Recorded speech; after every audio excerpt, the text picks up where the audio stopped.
A five-pronged approach to sensible crypto regulation after FTX. Mike Belshe, CEO of BitGo, makes the case to improve oversight of stablecoin reserves, separate trading and custody accounts, and minimizing the use of omnibus wallets. The collapse of crypto exchange FTX guarantees that crypto regulation will be on the U.S. legislative agenda for 2023, at long last. 6 bills were introduced in 2022, some broad-ranging and others narrowly focused on various aspects of compliance or investor protection. It's clear that there's a lot of confusion. The U.S. Securities and Exchange Commission, SEC, and Commodity Futures Trading Commission, CFTC, are jockeying for position. There are many voices in the room. Some of the loudest still want no regulation. That includes people within the industry and anti-crypto lawmakers who think regulating crypto legitimizes it. This opinion piece is part of CoinDesk's Policy Week. Mike Belshe is CEO of BitGo, a regulated crypto custody, financial services and infrastructure provider. For my part, I would love to have comprehensive crypto regulation. In the US we have some of the strongest financial markets in the world, and that is due in large part to regulation.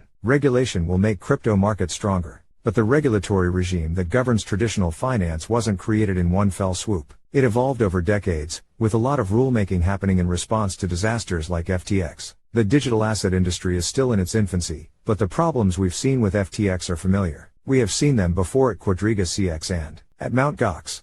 We can get started now on the beginnings of regulatory oversight to prevent these types of losses. Here are 5 modest, sensible steps that could be taken now that don't even require much crypto knowledge. Stablecoin reserves. Stablecoins play an important role in the digital asset ecosystem. They are intended to be less volatile than cryptocurrencies, stable, and therefore, more practical for everyday transactions. But they haven't always been so stable. Stablecoins are supposed to be redeemable one-to-one for whatever asset that backs them. But there's no actual legal requirement for stablecoin issuers to hold reserves equal to circulating supply. That's a problem. When a stablecoin loses its peg, there's a possibility that holders will rush to redeem their coins, resulting in something very similar to a bank run. See also, can banks issue stablecoins? Opinion. That's exactly what happened with Terra in May 2022. It wasn't actually backed by a reserve asset. It relied on trading based on a mint and burn algorithm linked to the supply of Luna, the native token of the Terra blockchain. Ironically, FTX founder Sam Bankman-Fried is now under investigation for manipulating the market for Terra, whose collapse touched off the industry crisis that ultimately exposed his other misdeeds at FTX. But you don't have to understand any of that to see that if a stablecoin is backed by a US dollar, you need dollars in reserve equal to the amount of circulating stablecoins. We should require stablecoin issuers to maintain one-to-one reserves at banks insured by the Federal Deposit Insurance Corporation. Side note, FDIC insurance grew out of the bank failures of the early 1900s. Quarterly audits of reserves and real-time reporting on mint and burn activity should be mandatory. We also need to implement safety and soundness controls with the diversity of banks proportional to reserve size. Separate trading and custody. The market structure where customers have to keep their money with the exchange is fundamentally flawed. You don't have to know anything about crypto to see why that is not a good idea. Suppose the Nasdaq approached the SEC about being its own custodian. That conversation would never happen. The problem isn't just that it's just too easy to dip your hand into the cookie jar. Even if you are completely honest, there's still a problem with counterparty risk. See also, FTX has been hacked. Crypto disaster worsens as exchange sees mysterious outflows exceeding $600 million. Many of these exchanges are also participating in various forms of lending. They are doing arbitrage and market making. They are trading and hedging on other exchanges. You can't possibly measure counterparty risk on the exchange because it's the sum of the exchange's risk, plus the risk of whatever other markets they are participating in. If there's anything we should learn from the FTX collapse, it's that assets should be stored until required for trading by external, qualified, regulated and insured custodians. This creates a check and balance for verifying reserve assets under any exchange's control. If trading and custody had been separate, we might have found out earlier that FTX was deep into a fractional reserve situation. We would have prevented the hacking and stealing of assets that happened after the bankruptcy filing. Require digital asset exchanges to be 100% digital. Disallow direct trading of digital assets with fiat or off-chain assets. This will make all exchanges on-chain auditable, enabling a proof of reserves that actually works.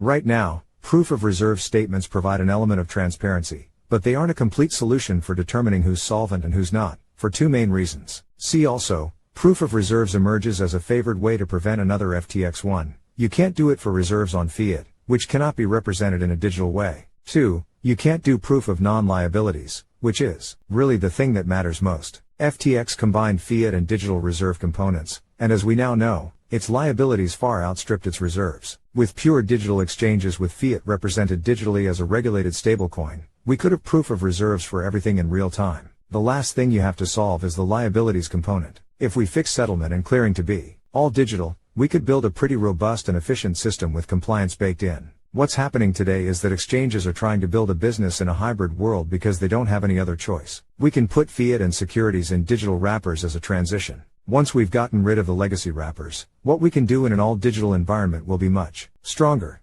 Regulate digital asset exchanges' use of omnibus wallets. Many crypto custodians use omnibus wallets where the funds of multiple clients are commingled under a single address. This makes key management easier for the custodian, and also makes it easier to enable efficient off-chain transactions. The downside is that individual clients no longer have visibility into their transactions or into counterparty risk. It's also unclear what happens to each customer's funds in the event of a bankruptcy. Omnibus wallets are acceptable only when the qualified custodian is aware of each of the exchange's customers in the omnibus pool and assets are segregated in such a way as to provide bankruptcy protection to each customer. The custodian must also comply with anti-money laundering and know your customer rules. Define securities for the digital era. This is the most cited complaint about the SEC. It is relying on a definition of securities developed in the 1940s to underpin its enforcement efforts. Builders in crypto have honest questions about how the rule applies to them, and they deserve answers. How hard would it be for the SEC to provide an updated definition, detailed guidance and sensible grandfathering policies? Having that clarity would go a long way toward providing protection to innovators and investors alike. The SEC should listen more to Commissioner Hester Peirce, who has been outspoken in her view that the SEC shouldn't be leading with enforcement. Enforcement is clearly in the SEC's purview,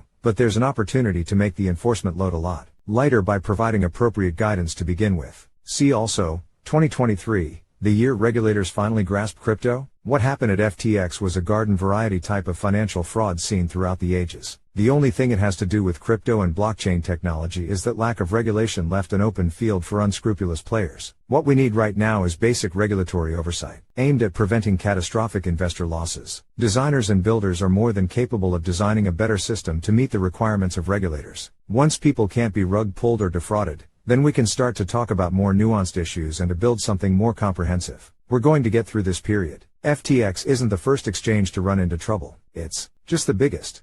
We could compartmentalize it as one guy who was a charlatan and go back to business as usual, but if we do that, we're just setting the industry up for the next failure. Instead, if we use this opportunity to take a few simple steps in the direction we all know we need to go in order to thrive, we'll come out better and stronger.